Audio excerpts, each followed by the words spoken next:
Indonesia Bertauhid TV.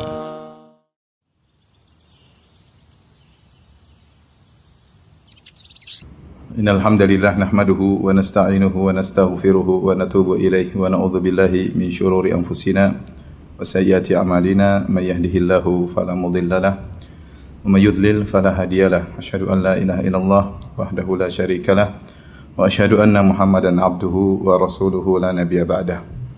Ya ayyuhalladzina amanu taqullaha haqqa tuqatih wa la tamutunna illa wa antum muslimun. Fa inna asdaqal hadithi kitabullah wa khairal huda huda Muhammadin sallallahu alaihi wasallam wa syarrul umuri muhdatsatuha wa kullu muhdatsatin bid'ah wa kullu bid'atin dhalalah wa kullu dhalalatin finnar. Ikhwan dan akhwat yang dirahmati oleh Allah Subhanahu wa taala, para pendengar, para pemirsa yang dirahmati oleh Allah Subhanahu wa taala. Pada kesempatan kali ini kita akan membahas tentang permasalahan-permasalahan fikih yang terkait dengan mewabahnya virus corona di berbagai negara dan juga di negara kita, terkhususnya di kota Jakarta ya. Tentu ada hal-hal yang harus kita mengerti keterkaitan dengan tersebarnya wabah virus corona ini ya. Di mana apalagi WHO telah menyatakan bahwasanya virus corona atau COVID-19 ya telah meningkat derajat penyebarannya sehingga berubah dari tingkat wabah menjadi epidemi dan akhirnya sekarang menjadi pandemi ya, yang artinya sudah tersebar secara internasional dan susah untuk dicegah ya karena sudah tersebar dengan begitu cepat. Dan qadarullah ya, sudah banyak kasus, lebih dari 100.000 kasus dan ribuan yang sudah meninggal dunia.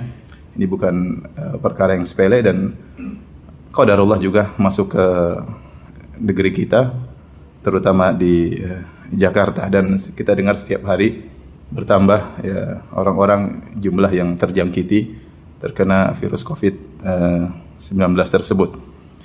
Maka ada beberapa hal yang perlu kita ketahui. Yang pertama, permasalahan fikih berkaitan tentang masuk atau keluar dari kota yang terkena wabah ya. Masuk atau keluar dari kota yang terkena wabah. Hal ini sudah diajarkan oleh Nabi kita Nabi Muhammad sallallahu alaihi wasallam dalam hadisnya. Kata Nabi sallallahu alaihi wasallam, "Fa idza sami'tum bihi bi ardin fala taqdumu alaihi." Jika kalian mendengar taun ya, salah satu dari bentuk wabah menimpa di suatu daerah, maka janganlah kalian mendatangi daerah tersebut. Wa idza waqa'a bi ardin wa antum biha, dan jika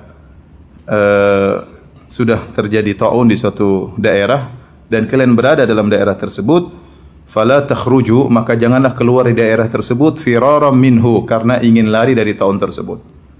Jadi kata Nabi SAW, kalau kalian mendengar ada taun satu daerah, maka jangan datangi daerah tersebut, dan jika kalian berada dalam daerah tersebut, jangan keluar dari daerah tersebut karena ingin lari dari taun tersebut. Maka yang pertama yang berkaitan dengan hadis ini ya, seorang kalau mendengar suatu daerah terkena wabah, maka jangan dia ke situ. Ini sebagai bentuk pelaksanaan dari hadis Nabi sallallahu alaihi wasallam agar dia tidak, di antara hikmahnya agar dia tidak tertular.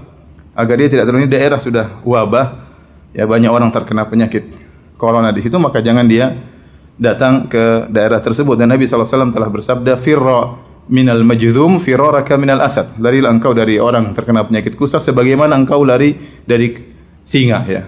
Nabi sampai menyuruh orang lari dari penyakit menular seperti firaraka minal asad, seperti kau lari dari singa. Berarti ini kesungguhan ya. Namanya orang kalau ketemu singa dia pasti takut dan dia pasti berusaha lari sejauh-jauhnya. Ini menunjukkan Nabi serius dalam hal ini ya. Karena ada hukum sebab akibat. Di antara akibat terjadinya penyakit adalah dengan sistem penularan ya, dengan sistem penularan, semuanya dengan takdir Allah Subhanahu wa taala ya. Tetapi di antara sebab terjadi Allah memberikan penyakit kepada sebagian orang dengan sistem penularan. Oleh karenanya Nabi menyuruh kita untuk ikhtiar untuk kabur dari sumber wabah ya.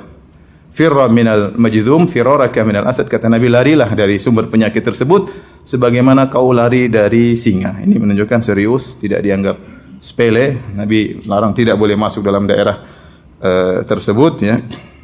Dan sesuai dengan ayat-ayat dan hadis-hadis di antaranya Allah Subhanahu wa taala berfirman, "Wala tulqu bi aidikum ila tahlukah." Janganlah kalian menjerumuskan diri kalian dalam kebinasaan, ya. Allah larang. Kalau kita tahu itu berbahaya, kalau kita tahu itu bisa menimbulkan kebinasaan, maka jangan ke areal tersebut, ya. Ini yang pertama, dari orang luar maka jangan masuk ke areal wabah, ya. Dan kalau kita mau praktekkan seperti sekarang, jika memang kondisi Jakarta sudah parah, ya, sudah pemerintah memandang atau pihak-pihak yang terkait yang mengerti tentang akan hal ini memandang bahwasanya Jakarta sudah harus lockdown misalnya, ya, dan semisalnya, maka tidak boleh ada orang datang ke sini. Orang luar jangan masuk ke sini. Ya, tidak boleh masuk ke areal sini. Ya, misalnya ada keluarga mau datang ke Jakarta, kita bilang jangan. Kenapa? Karena pemerintah memandang ini sudah bisa rawan terkena penyakit, dan juga ya agar mudah penanganannya. Kalau ada yang datang kemudian terkena, kemudian dia keluar lagi, maka semakin tersebar virus tersebut dan sulit untuk ditangani. Ini semua adalah bentuk ikhtiar yang diajarkan dalam syariat Islam. Maka saya katakan penerapannya, kalau kita di Jakarta ada yang mau kunjungi kita bilang enggak, ya, nanti lain kali, ya. Bulan depan mudah-mudahan, ya. Bulan depan atau 2 pekan lagi mudah-mudahan, kalau sudah diizinkan oleh pemerintah, ya, kondisi sudah kondusif, maka silakan untuk datang mengunjungi kita. Adapun sekarang maka jangan. Kemudian yang kedua, sebaliknya, barang siapa yang berada dalam areal wabah tersebut, maka dia tidak boleh keluar dari lokasi tersebut, ya. Fala takhruju firaran minhu. Kata Nabi, jangan kalian keluar dari areal tersebut karena ingin lari dari penyakit tersebut. Maka tidak boleh keluar dari areal wabah. Kita yang sudah berada di daerah yang dihukumi, ya, sumber wabah dan sudah mulai tersebar di berbagai tempat, bahkan saya dengar di setiap kecamatan ada yang terkena penyakit corona, ya, maka jangan kita keluar dari daerah ini, ya. Jangan keluar, sebisa mungkin jangan keluar, karena ada beberapa hikmah yang disebutkan oleh para ulama. Yang pertama yaitu agar tidak memperluas penularan. Yang pertama agar tidak memperluas penularan. Apalagi orang tersebut sudah kena penyakit, ya. Yang tidak kena penyakit saja, yang belum divonis terjangkiti positif virus corona tidak boleh keluar, apalagi yang sudah divonis positif virus corona, ya. Karena Nabi SAW bersabda, la turidu al-mumridha 'ala al-musih. Nabi SAW mengatakan, jangan kalian membawa onta yang sakit kepada onta yang sehat, ya. Ya, karena kalau onta yang sakit dibawa ke areal onta yang sehat, maka akan terjadi penularan. Maka demikian juga orang yang sudah berada dalam areal wabah, yang mungkin dia sakit atau dia membawa virus corona tanpa dia sadari, ya, karena masa inkubasi butuh 2 minggu, ya, maka jangan dia keluar, ya. Jangan dia keluar karena bisa mempengaruhi atau memperluas areal penularan virus COVID-19. Ini hikmah yang pertama disebut oleh para ulama kenapa tidak boleh keluar dari areal wabah. Hikmah yang kedua, ya, disebut oleh para ulama, ya, kalau orang-orang yang sehat, ya, jadi pembicaranya bukan cuma orang yang sakit nggak boleh keluar, orang yang sehat juga nggak boleh keluar. Orang yang sehat juga nggak boleh keluar. Kalau semua yang sehat kabur dari daerah tersebut, ya, kemudian pergi meninggalkan daerah tersebut, yang kuat yang tidak tertular, maka lantas siapa yang mengurusi orang-orang yang sakit? Mereka butuh diperhatikan. Tatkala mereka sakit butuh diperhatikan, tatkala mereka meninggal dunia juga butuh diperhatikan, butuh disolatkan, butuh dikuburkan. Maka tidak boleh keluar, ya. Yang kuat mengurusi yang sakit, ya. Kalau semuanya keluar, maka akhirnya orang-orang yang sakit tidak ada yang menangani. Kemudian juga di antara hikmah yang disebut oleh Ibnu Hajar dalam Fathul Bari, ya, bahwasanya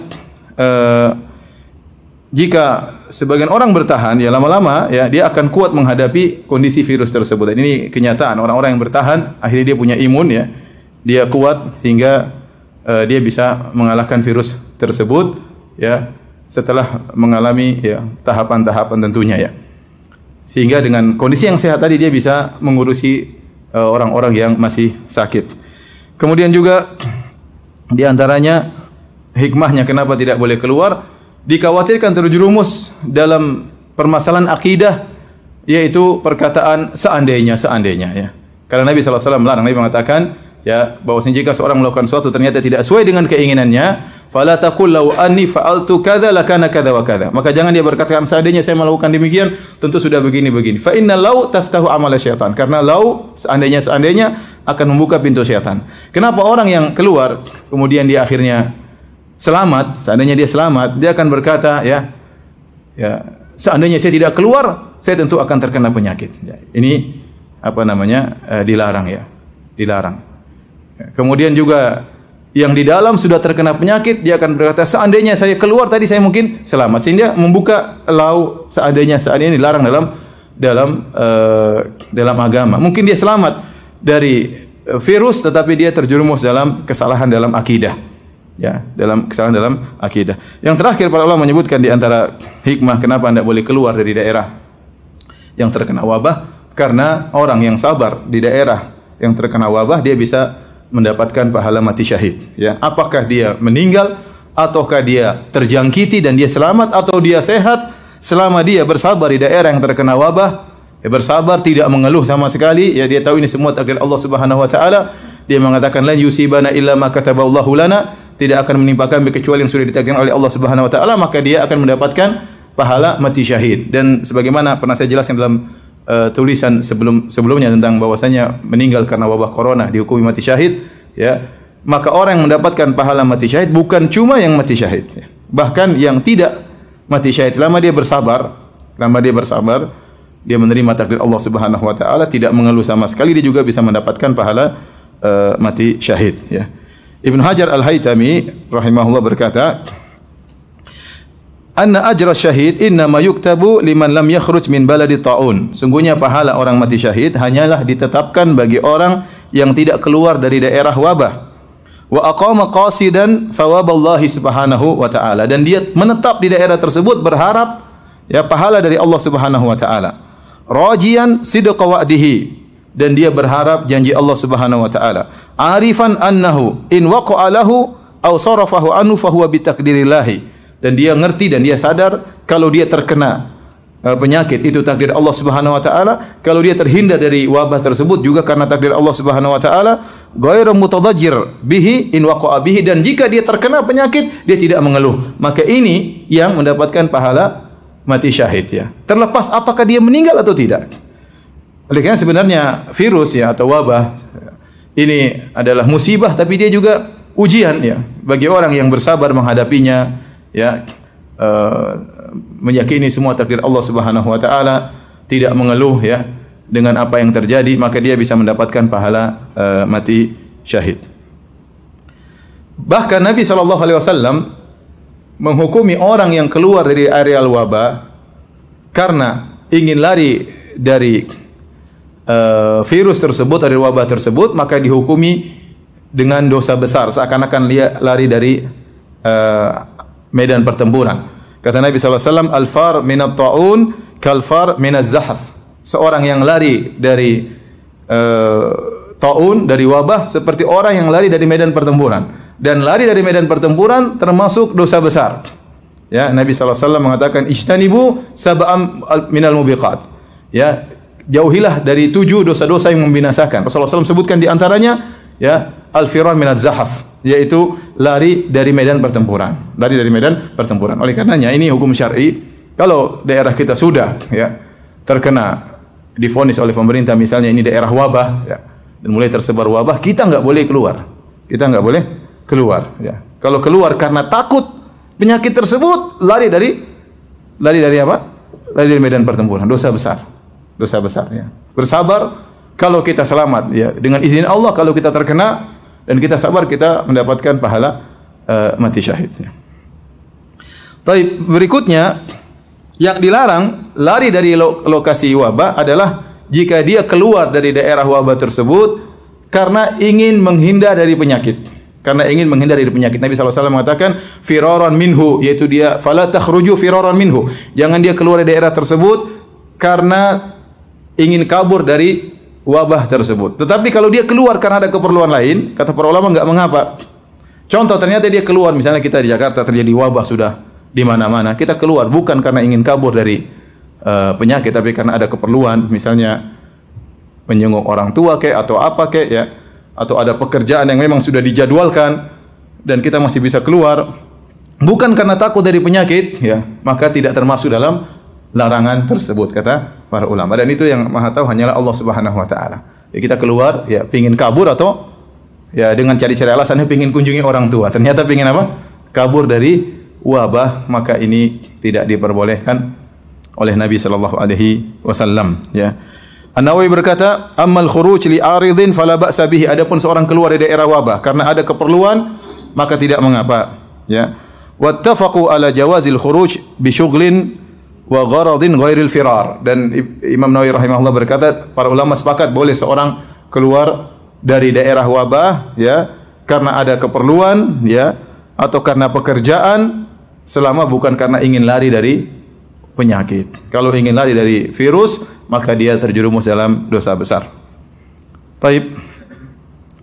Hadirin dan hadirat yang dirahmati Allah Subhanahu wa taala, berikutnya, jika ternyata wabah sudah merajalela, tersebar di seluruh kota, misalnya di Jakarta sudah jadi kota wabah.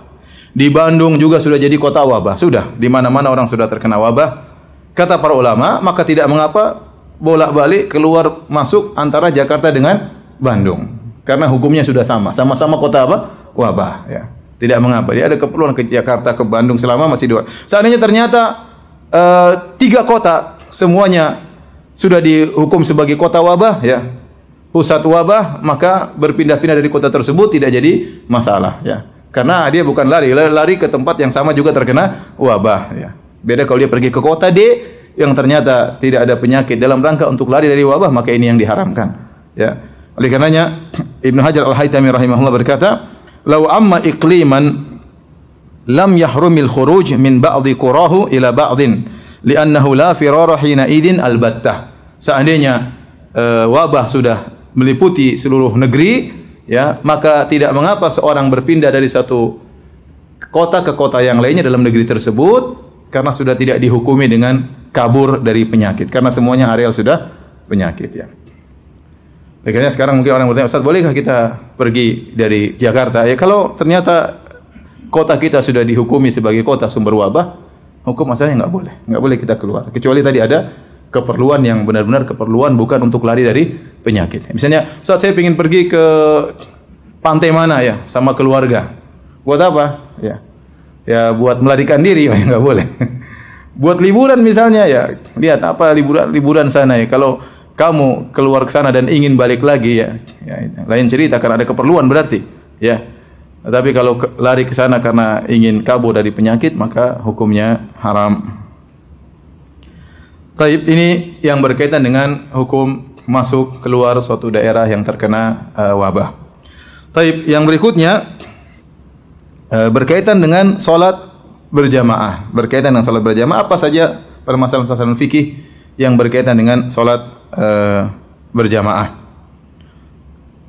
Taib, yang pertama, ya, pendapat yang terpilih, ya, dan hampir kita dapati fatwa-fatwa ulama, ya, baik ulama dahulu maupun ulama sekarang, ya, yang berkompeten, mereka mengatakan jika, ya, sudah terjadi wabah, ya, di suatu tempat, ya, maka tidak mengapa seorang meninggalkan, ya, salat berjamaah karena khawatir terkena penyakit wabah tersebut, ya.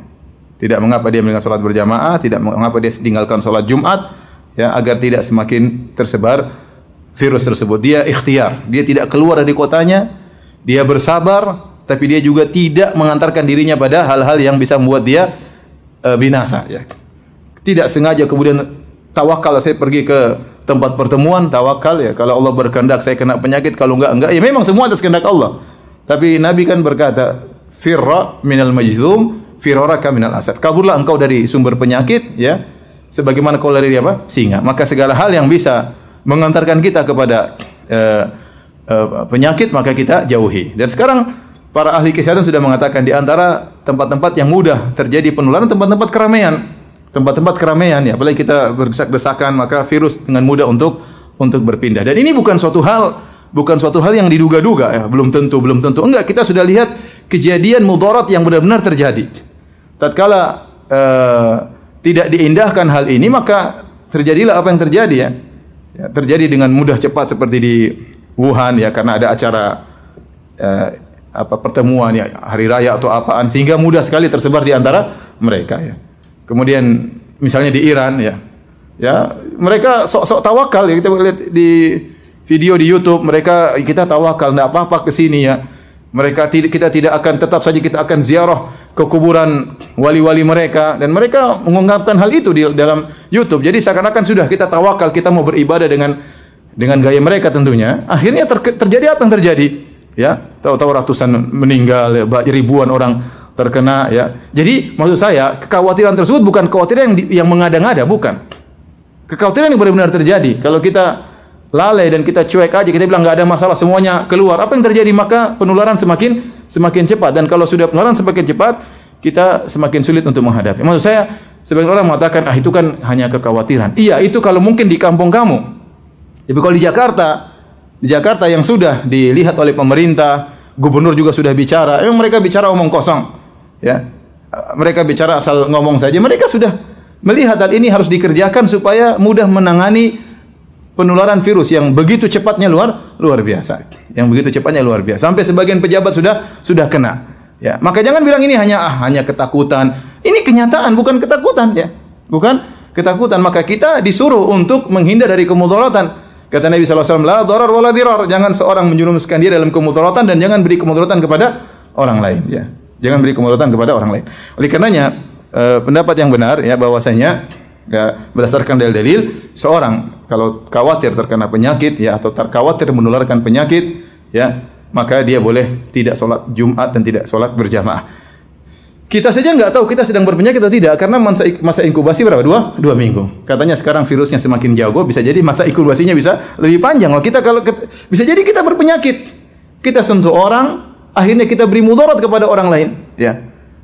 Kita tidak apa-apa, tapi dia apa-apa. Ternyata dia tua, kita sehat, virus tidak bisa melawan kita, tapi orang tua ini akhirnya meninggal dunia. Makanya perlu kerjasama rame-rame antara penduduk Jakarta, harus mengerti akan hal ini, memikirkan dirinya dan memikirkan keluarganya dan memikirkan orang lain. Memikirkan orang lain. Karena kalau sudah penularan sudah begitu luas, maka rumah sakit tidak mampu untuk menangani. Sehingga akhirnya banyak akan meninggal dunia berdasarkan pengalaman yang ada, yang sudah terjadi di negara-negara tetangga ya. Kemarin kasus seperti di Malaysia, Anda dapat berita bahwasanya banyak kejadian karena misalnya pertemuan di masjid. Bahkan ada berita datang kemudian sekelompok jamaah tertentu ya bikin pertemuan ya di satu masjid, 56 orang akhirnya ketahuan kena apa?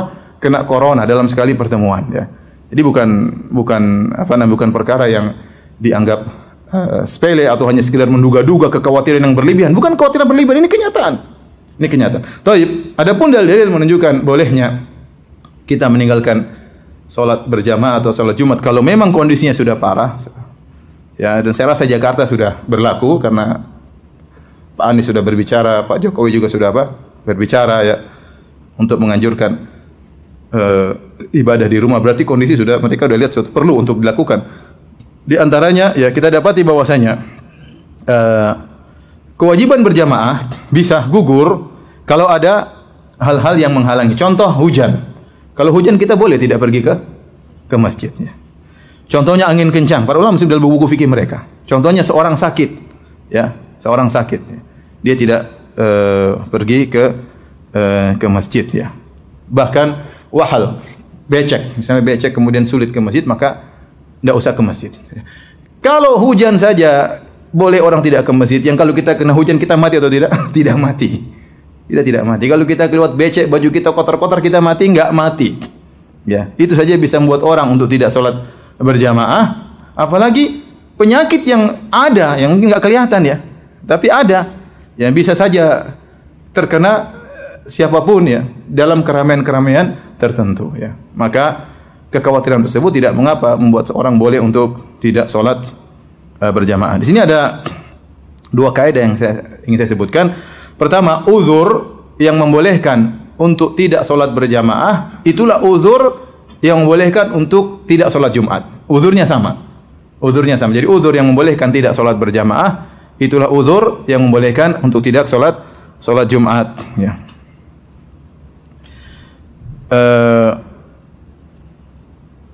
Dikatakan dalam buku Madzhab Syafi'iyah, a'dzarun fi tarkil jamaah ya a'dzarun fi tarkil jum'ah. Uzur-uzur untuk meninggalkan salat berjamaah dialah uzur untuk meninggalkan salat Jumat. Ya, fala tajibul jum'atu ala khaifin ala nafsihi. Maka tidak wajib Jumatan bagi orang yang khawatir tentang dirinya. Khawatir dirinya terkena kemudaratan ya. Entah mungkin ada musuh, entah apa, takut terkena penyakit misalnya. Au malihi, atau khawatir suatu keburukan menimpa hartanya. Wala alaman fi tariqihi matar. Demikian juga orang yang di jalan menuju masjid ada hujan, maka tidak mengapa dia salat di rumah, tidak harus salat Jumat dan tidak harus salat apa? Salat berjamaah. Wala alaman lahu maridun yakhafu daya'ahu. Demikian juga seorang yang sedang ngurusi orang sakit, dia khawatir salat Jumat nanti orang ini bisa tambah parah penyakitnya atau meninggal atau yang lainnya, maka tidak perlu dia salat Jumat. Ini yang pertama. Jadi uzur yang boleh membuat kita meninggalkan salat berjamaah, itulah uzur yang bolehkan kita untuk meninggalkan salat Jumat. Dua hal yang satu pembahasan. Kemudian kaidah yang kedua, uzur-uzur tersebut dikiaskan oleh para ulama. Datang dalam sebagian hadis misalnya karena hujan ya. Tetapi para ulama mengumumkan, kenapa kita tidak ke masjid karena hujan? Karena masyaqqah syadidah, karena ada sesuatu yang memberatkan. Kita keluar basah kuyup misalnya, ya sudah enggak usah salat berjamaah. Ya, ternyata sebab ini untuk meninggalkan salat berjamaah bukan hanya pada masalah hujan, tapi diumumkan oleh para ulama, dikiaskan dengan sebab-sebab yang lain ya.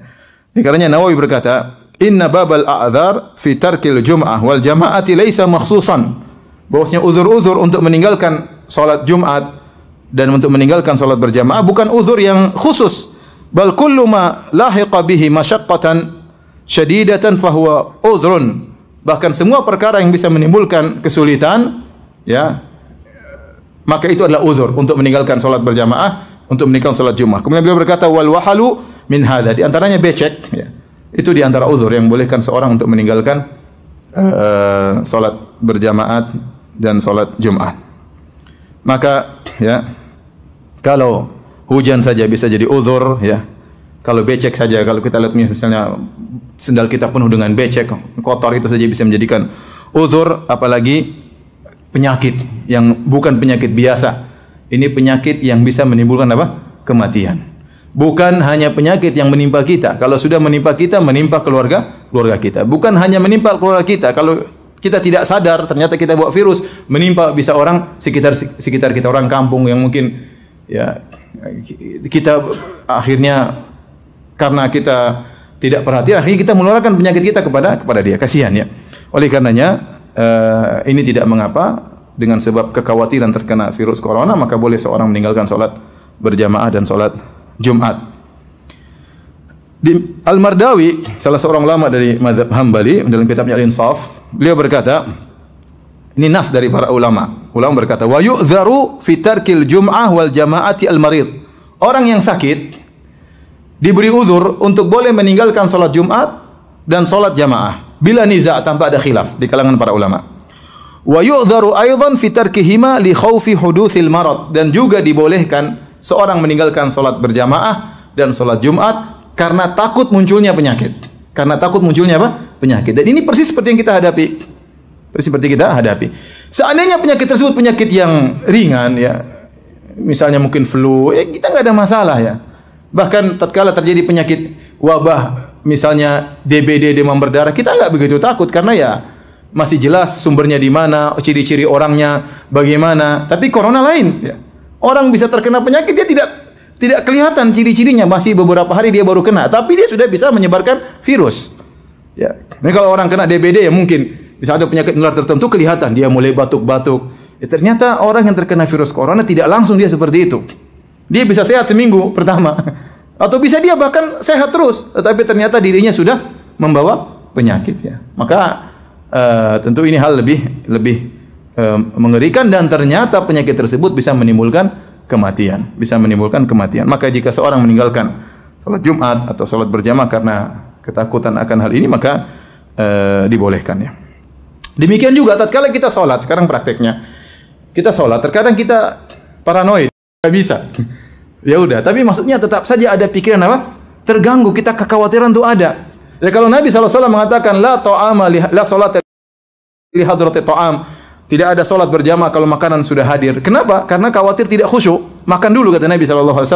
Wala wa huwa yudafil akhbathan, orang yang menahan buang air besar, buang air kecil, menahan angin, maka tidak ada salat berjamaah baginya, suruh buang hajat dulu. Kenapa tidak ada salat berjamaah baginya? Karena dia khawatir apa? Terganggu pikirannya, terganggu, tidak khusyuk.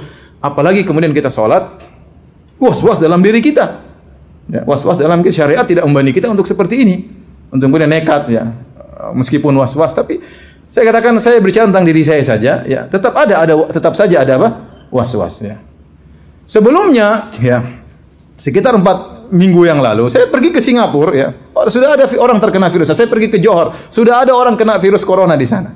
Tapi saya tidak ada paranoid ya, karena saya maksudnya belum separah yang disebutkan sudah ada orang-orang kena penyakit corona.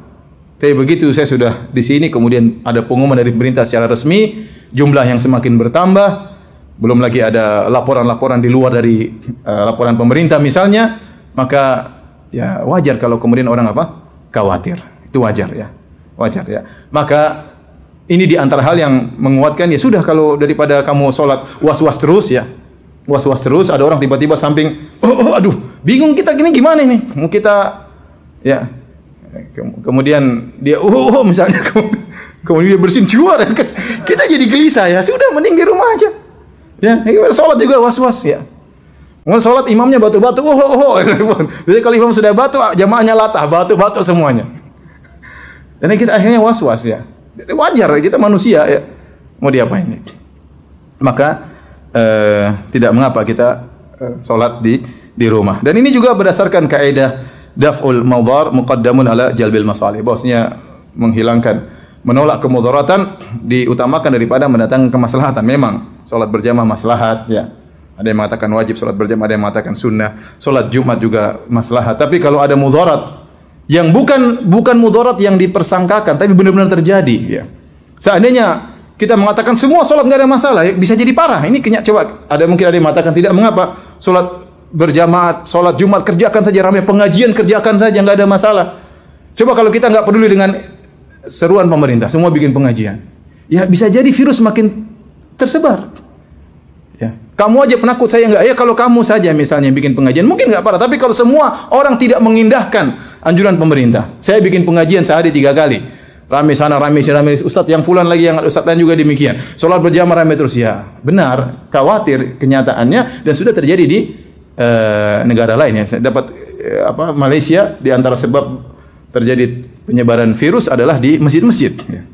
Ada saya bilang tadi, pertemuan kelompok orang bikin pengajian akhirnya terkena terkena virus. Ini terjadi ya. Maksud saya kekhawatiran itu bukan kekhawatiran yang mengada-ngada, tapi benar-benar terjadi dan sudah terjadi di negara-negara tetangga kita. Dan bisa saja, waliyadzubillah, bisa saja kita juga mengalami seperti apa yang mereka rasakan.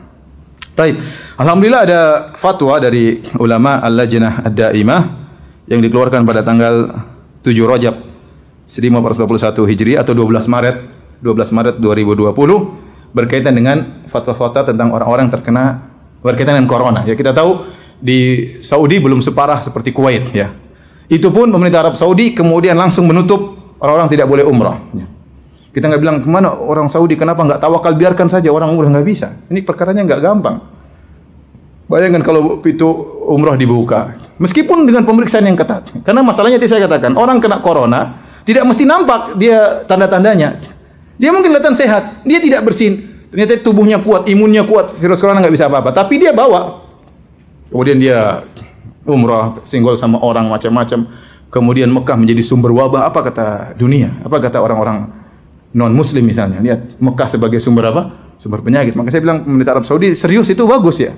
Ya kita juga termasuk orang-orang yang tidak bisa umrah. Padahal saya punya jadwal umrah, di depan ada 3 jamaah. Semuanya semua menerima karena mereka tahu apa yang tindakan yang diambil oleh pemerintah Arab Saudi sudah benar. Padahal mereka tidak ramai, maksudnya tidak terjangkiti seperti kita, seperti di Jakarta, tidak seperti di Kuwait ya. Kalau di Kuwait sudah parah ya, sampai salah seorang ulama bernama Syekh Utsman Khamis ya, beliau sempat menyampaikan pengajian beberapa minggu sebelumnya. Beliau mengatakan sudah bertawakal, tidak apa-apa kita ke masjid, nggak ada masalah, jangan khawatir, yang penting kita berdoa. Kemudian beliau cabut pernyataan beliau beberapa hari lalu. Beliau mengatakan kita ikut pendapat para majelis ulama di Kuwait, tidak boleh ada yang ke masjid. Beliau cabut. Kenapa? Kondisi semakin parah. Maka saya katakan hukumnya tidak sama mungkin Jakarta dengan tempat lain.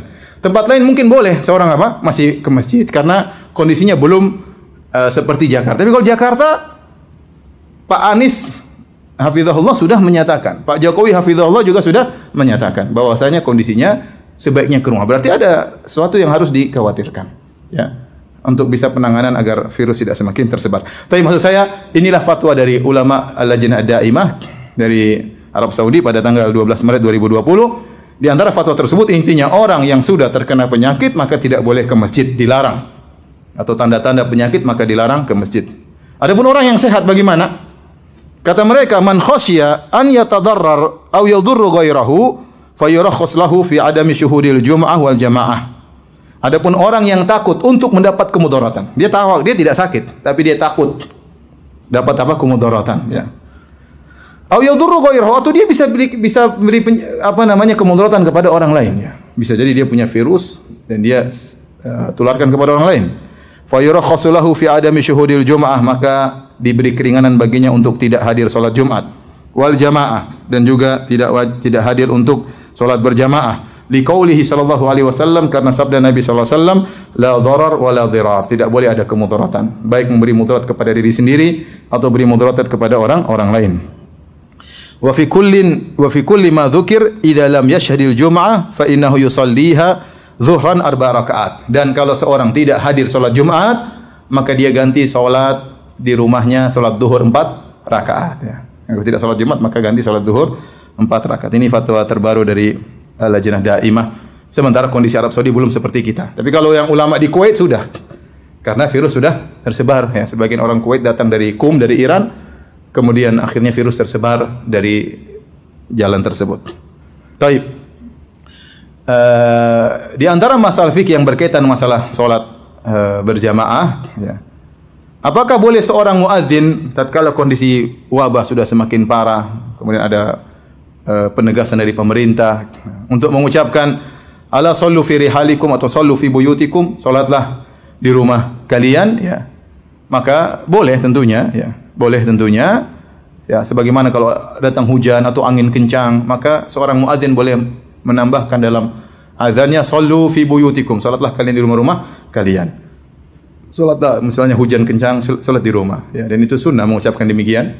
Demikian angin kencang atau sesuatu yang berbahaya, sallu fi buyutikum, salatlah di rumah-rumah kalian, ya. Maka demikian juga kalau sudah wabah dikhawatirkan, ya, dengan berkumpul di masjid bisa menimbulkan perkumpulan apapun, ya, mau di masjid, mau dimanapun, ya, bisa menimbulkan penularan, maka tidak mengapa seorang muadzin mengucapkan sallu fi buyutikum. Saya ingatkan lagi bahwa ini hukum berbeda satu kota dengan kota yang lainnya. Mungkin misalnya kota di mana, di Lombok, ya, tentu tidak sama Jakarta. Mereka belum apa-apa, silakan jalankan kegiatan seperti biasanya, ya.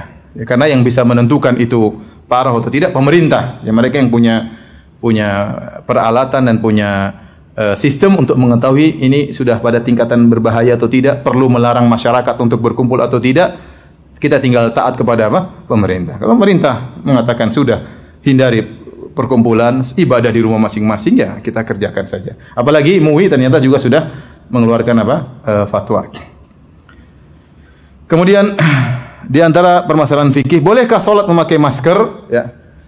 Hukum asal salat memakai masker atau menutup mulut, ya, atau menutup mulut begini, salat sambil diam atau dengan menutup sesuatu di mulut, hukum asalnya makruh, ya.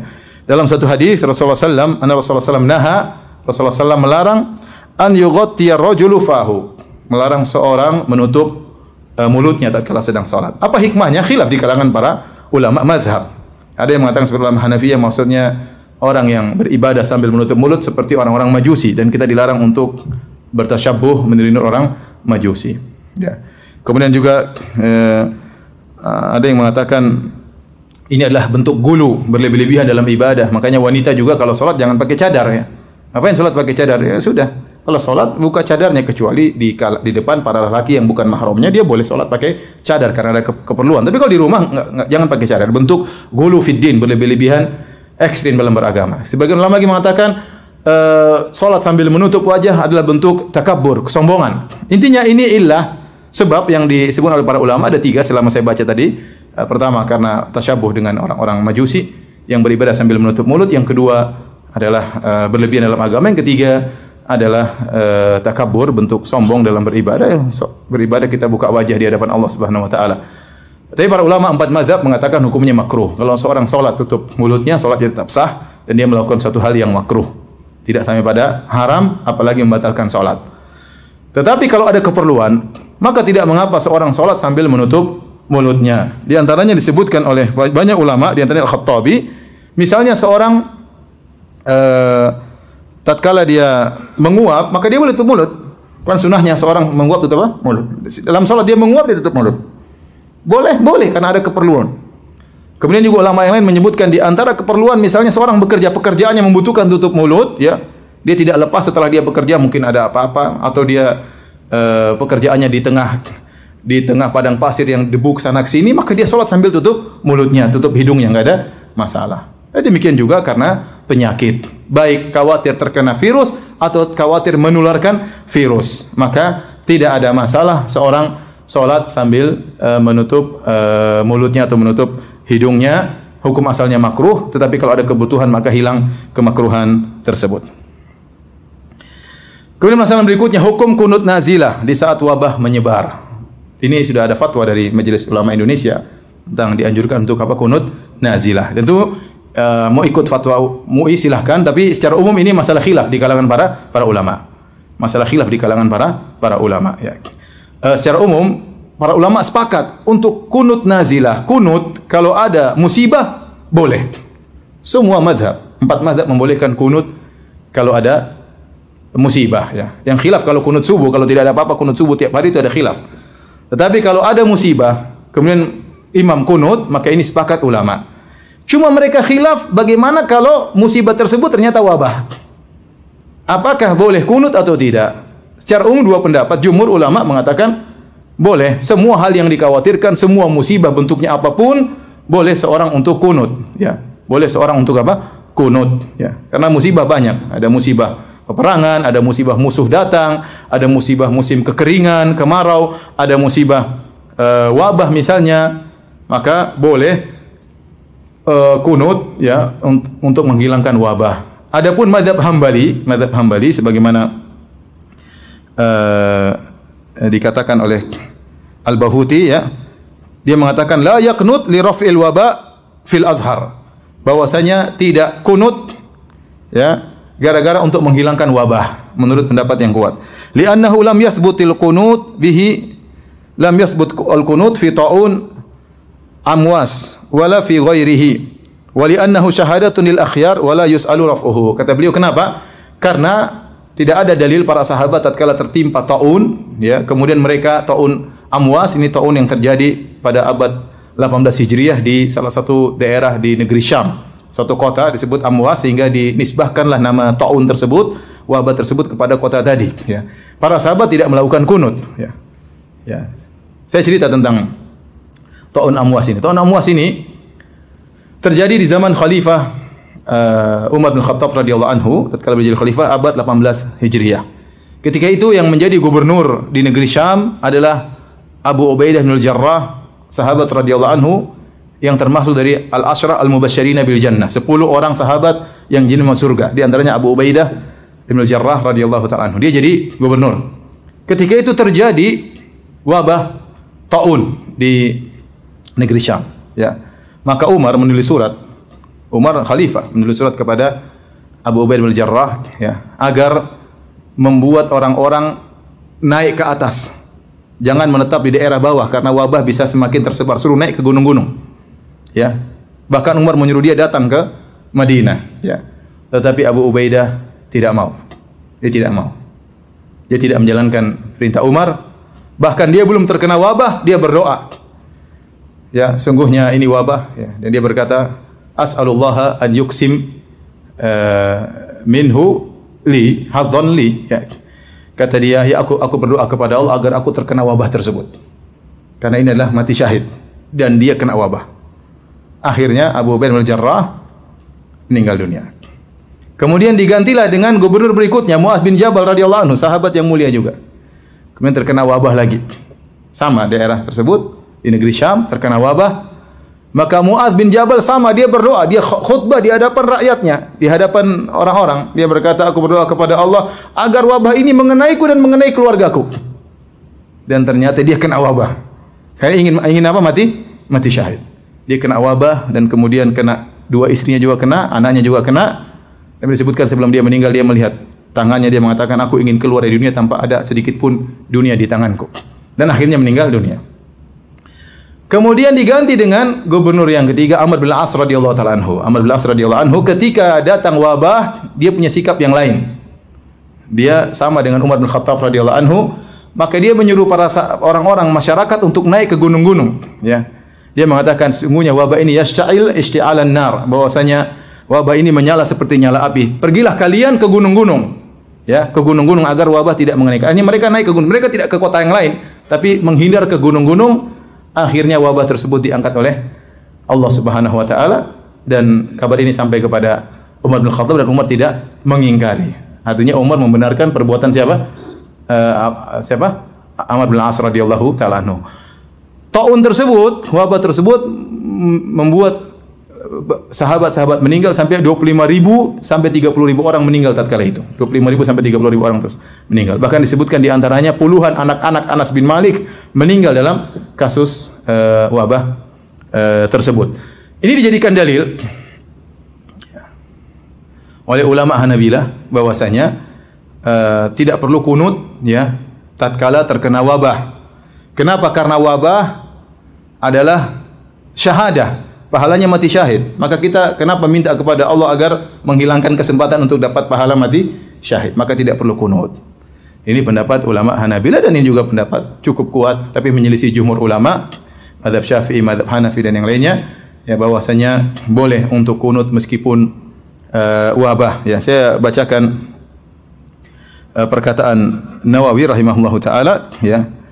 As-sahih al-masyhur annahu in nazalat nazilatun ka'aduwin wa qahtin wa wabain, ya, wa atshin wa dhararin zahir fil muslimin wa nahwi dzalik qanatu fi jami' shalawatil maktubah. Pendapat yang masyhur, ya, bahwasanya jika terjadi musibah menimpa kaum muslimin, baik datangnya musuh yang menyerang atau musim kemarau atau wabah atau kehausan yang luar biasa atau kemudaratan apapun, maka boleh mereka kunut salat dalam salat 5 waktu. Dan ini juga disebut oleh Syirbini dalam Mughnil Muhtaj, ya, yusannul qunutu ba'da tahmid fi i'tidali akhiratin sa'iri ay baqi al-maktubat lin nazilah allati nazalat ka'an nazala bil muslimin khaufun aw qahtun aw wabaun aw jaradun aw nahwaha. Disunahkan untuk kunut setelah sami Allahu liman hamidah pada rakaat yang terakhir, i'tidal, sami Allahu liman hamidah baru baca doa kunut, ya. Dan di salat 5 waktu seluruhnya. Jika terjadi musibah menimpa kaum muslimin, baik ketakutan atau musim kemarau atau wabah atau belalang yang datang kemudian merusak tanaman atau yang semisalnya. Ini pendapat jumhur ulama. Wallahu a'lam bishawab. Saya lebih condong pada pendapat jumhur ulama. Ini yang difatwakan oleh MUI Indonesia, bahwasanya tidak mengapa kita kunut nazilah dalam rangka mengangkat wabah, ya. Meskipun itu adalah sebab untuk mati syahid. Sama, mereka sepakat, 4 mazhab sepakat. Kalau ada musuh datang menyerang, boleh kunut enggak? Boleh kunut enggak kalau ada musuh datang menyerang? Mereka sepakat boleh. Mereka cuma khilaf masalah apa? Wabah. Bukankah musuh kalau datang menyerang sebab mati syahid? Sebab mati syahid enggak? Tapi boleh kita berdoa agar musuh dikalahkan. Ya boleh. Oleh karenanya yang benar kita dianjurkan untuk berdoa kapan saja. Berdoa kapan saja. Antum sakit, benar sakit itu menghilangkan dosa-dosa. Tapi boleh nggak kita berdoa agar sakit kita hilang? Boleh. Padahal sakit adalah penyebab gugurnya dosa. Jangan kita bilang Allah sakit aja dosa semakin berguguran. Kita boleh berdoa dan tetap aja sakit tersebut mengena dosa tetap berguguran. Sama dengan wabah, kita sabar, kita bersabar, kita boleh berdoa agar hilang penyakit tersebut. Kalau kena kita dapat pahala mati syahid, ya. Tetapi boleh kita berdoa untuk menghilangkan ketakutan atau wabah tersebut. Taib, kalau kita memilih pendapat, tidak kunut, ya selesai, enggak ada masalah. Cukup dengan doa-doa keseharian, ya. Mungkin dalam khutbah Jumat, kemudian dai-dai, khatib-khatib berdoa agar diaminkan oleh para jamaah, ya. Selesai mazhab Hambali. Tapi kalau kita milih pendapat jumhur bahwasanya boleh kunut, maka kapan kita kunut? Ada khilaf di kalangan mereka. Ada khilaf di kalangan mereka. Seperti mazhab Hanafiyah mengatakan hanya kunut di salawat jahriyah, salat isya, salat maghrib sama salat subuh. Ya, adapun mazhab Syafi'i, mazhab Hambali, ya, kalau kunut nazilah boleh seluruh salat kecuali salat Jumat. kecuali salat Jumat. Kata mereka Jumat enggak perlu kunut karena khatib sudah berdoa di mimbar, jadi enggak perlu kunut. Pendapat yang dipilih oleh mazhab Syafi'i maksudnya kunut dalam setiap salat, ya. Mau salat 5 waktu, salat sirriyah, salat jahriyah, demikian juga salat Jumat. Lantas bagaimana kalau kita salat sirriyah, imam tetap misalnya salat zuhur, maka pada rakaat keempat, maka dia berdoa kunut dengan suara yang didengar dan makmum mengaminkan, ya. Dan ini kita praktekkan di Madinah. Kunut nazilah. Ketika ada penyerangan di Palestina, ketika ada penyerangan di mana, ya, masjid-masjid pada kunut. Ya, saya sering kunut nazilah di kota Madinah. Bahkan salat duhur, salat asar kita kunut. Ya, kita kunut mendoakan saudara-saudara kita yang sedang ditimpa dengan musibah, meskipun tidak diekspos, tapi demikianlah praktek masyarakat di Madinah seperti itu. Ya, kalau ada musibah besar maka mereka kunut 5 waktu. Ya, kunut salat duhur, kunut salat asar, bukan cuma salat subuh. Baik. Permasalahan berikutnya, hukum memakai hand sanitizer, ya. Apa baca bahasa Inggrisnya gimana? Hand sanitizer. Ya sudah, itulah ya. Hand sanitizer yaitu pembersih tangan, ya. Masalahnya, pembersih tangan hand sanitizer itu mengandung alkohol 60% atau 70%. Nah, apakah kalau kita sudah pakai hand sanitizer, kita mau sholat perlu dicuci ataukah sholat wudu kita batal? Jawabannya tidak, ya. Wudu tidak batal dan tidak perlu dicuci, langsung sholat, nggak ada masalah, ya. Karena hand sanitizer bukan khamar. Khamar bukan alkohol. Pendapat yang benar, tidak semua alkohol itu apa? Khamar. Khamar itu suatu yang dicampur dengan alkohol sekian persen yang bisa menimbulkan apa? Mabuk. Itu namanya khamar, minuman. Itu pun diharamkannya untuk diminum. Adapun jika terkena tubuh, pendapat yang benar dia bukan najis, tinggal dibersihkan. Ini bukan najis. Ya. Banyak orang salah paham. Mereka menyangka kalau seorang menyentuh najis, wudunya batal. Seperti ibu-ibu yang kemudian mencebok anaknya. Dia menyangka bahwasanya wudunya batal. Padahal tidak. Bukan pembatal wudu menyentuh najis. Kalau ada keperluan menyentuh najis, maka tinggal kita cuci tangan kita dan wudu kita tidak batal. Itu kalau perkara najis. Apalagi tidak najis. Khamar pendapat yang benar bukan najis. Apalagi alkohol yang bukan khamar. Apalagi alkohol 70% yang bukan khamar. Jadi yang benar, kalau seorang pakai hand sanitizer, maka kalau dia mau cuci silakan, enggak ada masalah, ya. Ya. Enggak ada masalah dan tidak perlu dia berwudu ulang dan tidak perlu dia cuci tangannya untuk langsung sholat, karena itu tidak mengapa dan tidak membatalkan wudu.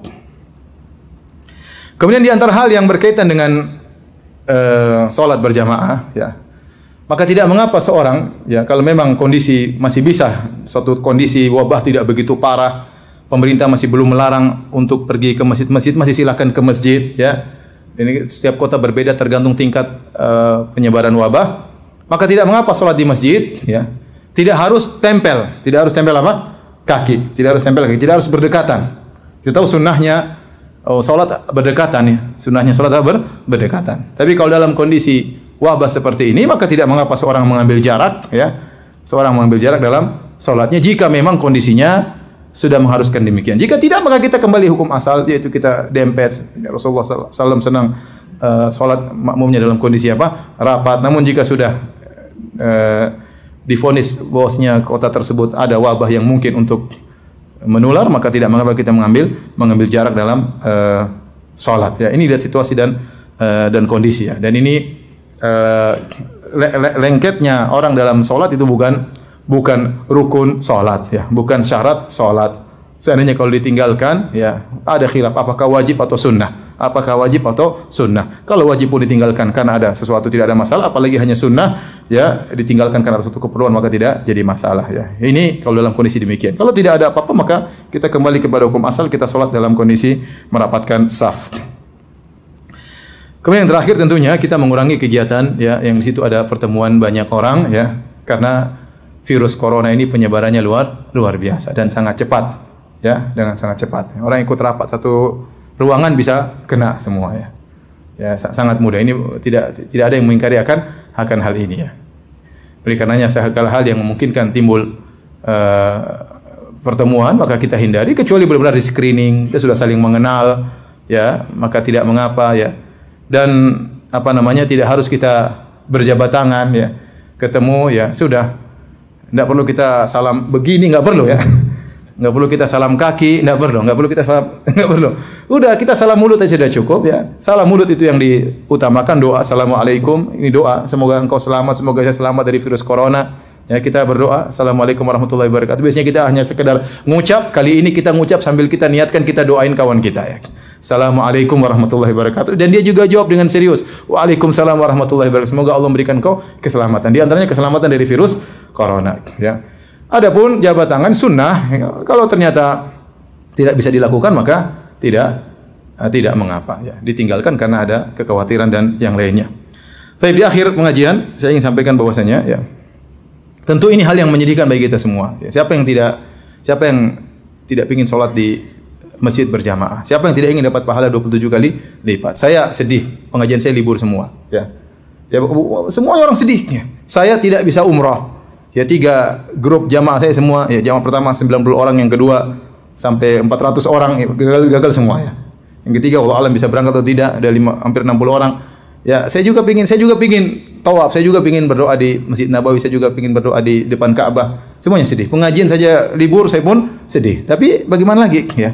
Tetapi hal yang membuat kita menghibur diri kita adalah sabda Nabi sallallahu alaihi wasallam dalam Sahih Bukhari, "Idza maradal abdu aw safar kutiba lahu ma kana ya'malu minhu muqiman sahihan." Kata Nabi sallallahu alaihi wasallam, jika seorang sakit atau dia bersafar, maka tetap dicatat bagi dia pahala yang biasa dia kerjakan tatkala dia sehat, tatkala dia tidak bersafar. Maksudnya bagaimana?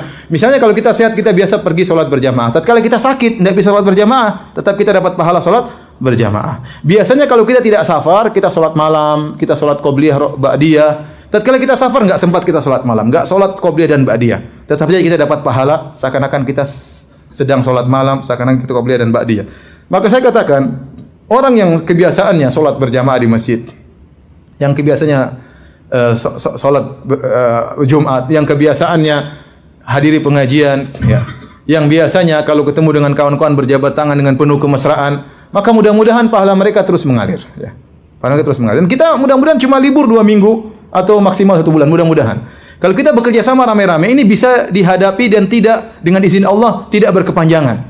Tapi kalau kita semua cuek, sehingga penularan semakin berpindah-pindah sehingga tidak bisa kita batasi 2 minggu. Karena kalau kita tidak, akhirnya ada yang baru kena lagi, butuh 2 minggu lagi dia.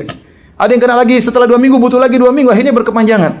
Tapi kalau kita rame-rame berusaha menjalankan arahan dari pemerintah ya, dan insya Allah mereka serius ya, tidak, ini berdasarkan data-data yang mereka miliki ya, maka mudah-mudahan dalam 2 minggu, 3 minggu, sebulan ya, kegiatan kita yang sekarang kita liburkan ya, kebahagiaan yang biasanya kita rasakan ya, bisa kembali lagi ya. Dan ini adalah ujian dari Allah Subhanahu wa taala. Kita ingat kepada Allah Subhanahu wa taala, "Wala nabluwannakum bi syai'in minal khaufi wal ju'i wa naqsin minal amwali wa anfusi wath thamarat wa basyirus sabirin."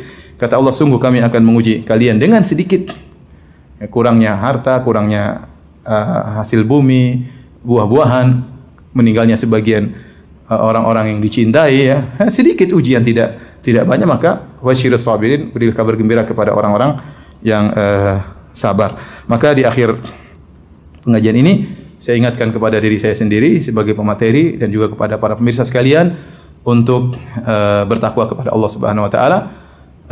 Silakan ya, selain kita berusaha ikhtiar dengan sebab duniawi, materi ya, dengan menghindari tempat-tempat keramaian, kemudian juga dengan menggunakan hand sanitizer misalnya, dan hal yang lain yang tidak berjabat tangan.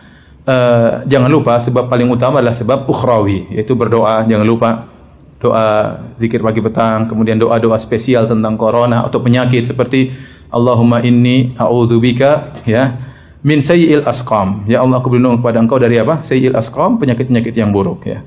Seperti Allahumma inni a'udzubika min munkaratil akhlaq wal a'mal wal ahwa wal adwa. Ya Allah, aku berlindung kepada Engkau dari munkaratil adwa, dari penyakit-penyakit yang mungkar, yaitu yang mengerikan, yang tidak biasanya ya, seperti wabah dan yang lainnya. Ya. Kemudian juga doanya di antaranya Allahumma inni a'udzubika ya min ya Allah, aku berlindung kepada Engkau min zawali ni'matik wa tahawul afiyatik wa fuji'at nikmatik wa jami'i sakhatik. Yang artinya Allah, aku berlindung kepada Engkau dari hilangnya kenikmatan yang Kau berikan kepadaku. Kenikmatan sehat, kenikmatan. Wa tahawul afiyatik, dan aku berlindung kepada Engkau dari perubahan sehat menjadi apa? sakit ya. Kita berlindung kepada ini di antara doa-doa khusus spesial selain zikir dan pagi dan petang untuk bisa menyelamatkan kita dari corona. Dan jangan lupa silakan baca tulisan Syekh Abdul Razak hafizahullah taala tentang 10 sebab untuk terhindar dari corona. Di antaranya kita bertakwa kepada Allah. Sungguhnya ya, apapun yang terjadi, kalau kita qadarullah ternyata la qadarullah ternyata kita terkena penyakit corona, kita bersabar kemudian meninggal toh mati syahid. Lihat para sahabat tadi, bahkan mereka ingin meninggal karena apa? Penyakit wabah ya. Ya. Kita tidak iman seperti mereka mungkin. Tidak berdoa ya Allah kenakanlah aku corona, kita enggak seperti mereka ya. Ya. Tetapi kalaupun terkena kita bersabar ya. Kita enggak tahu kalau kita hidup lebih panjang apakah kebaikan yang kita lakukan atau kemaksiatan yang kita lakukan. Maka apapun yang terjadi, apa kita sehat ataukah kita terkena penyakit, kita bersabar kepada Allah Subhanahu wa taala dan jangan menggampangkan masalah-masalah ini kemudian meremehkan ya. Oh tenang, penyakit ini enggak bisa kena Indonesia. Indonesia orangnya kuat-kuat misalnya ya. Jangan karena kita sudah makan beras misalnya atau apakah makan pete makanya kita enggak bakalan kena. Enggak usah gitu-gitu, serahkan kepada Allah. Ya, enggak usah kita sesumbar. Sesumbar akhirnya terjadi apa yang terjadi. Bahkan pejabat pun kena. Ya, berarti kondisinya bukan sepele. Ya, kalau pejabat sudah kena, ya, kemungkinan yang lain bisa juga kena. Ya, ini saja mungkin Allah alam bisawab yang bisa sampaikan. Ada yang bertanya saya persilahkan.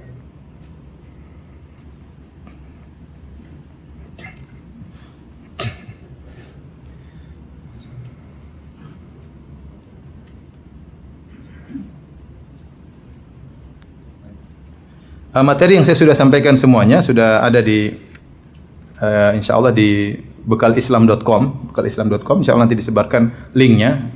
Apa yang saya sampaikan semuanya sudah ada di situ, tinggal bisa dibaca kembali.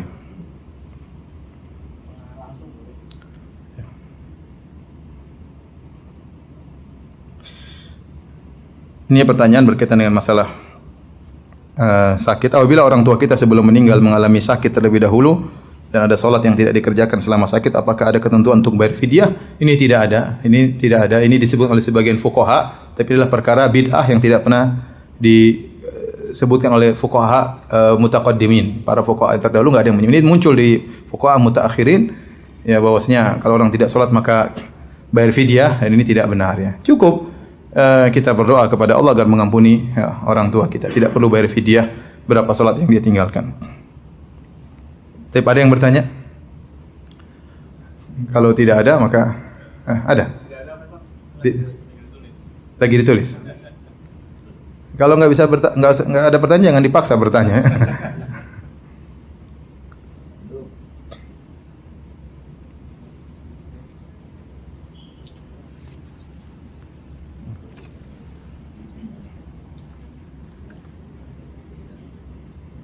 Ustaz, bagaimana kalau mayat meninggal karena corona? Bagaimana cara pengurusannya? Ya itu kembali kepada saya kurang tahu, tapi bagaimana pihak kesehatan menghadapi kasus seperti ini. Jelas dikubur ya, bukan dibakar ya. Jelas siapa dikubur. Mungkin perlu penanganan khusus, misalnya dimasukkan dalam plastik tertentu atau apa, enggak ada masalah. Ini darurat semuanya ya. Darurat semuanya ya, kemudian kalau sudah disterilkan ya atau bagaimana ya kita tetap sholatkan. Dia butuh doa untuk kita doakan ya. Intinya ini perlu pembahasan khusus ya. Saya sampai sekarang saya tidak tahu bagaimana apa yang terjadi pada orang terkena corona, bagaimana mayatnya, sejauh mana mayat tersebut masih memiliki penularan, apa bisa ditangani dengan cara tertentu, saya tidak tahu. Ini dokter mungkin yang lebih tahu ya. Di balik itu tentu ada fikih tersendiri. Allah alam bisawab.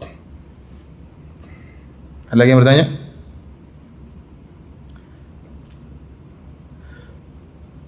Kalau tidak ada, demikian saja. Semoga Allah menjaga negeri kita dari penyakit bahaya.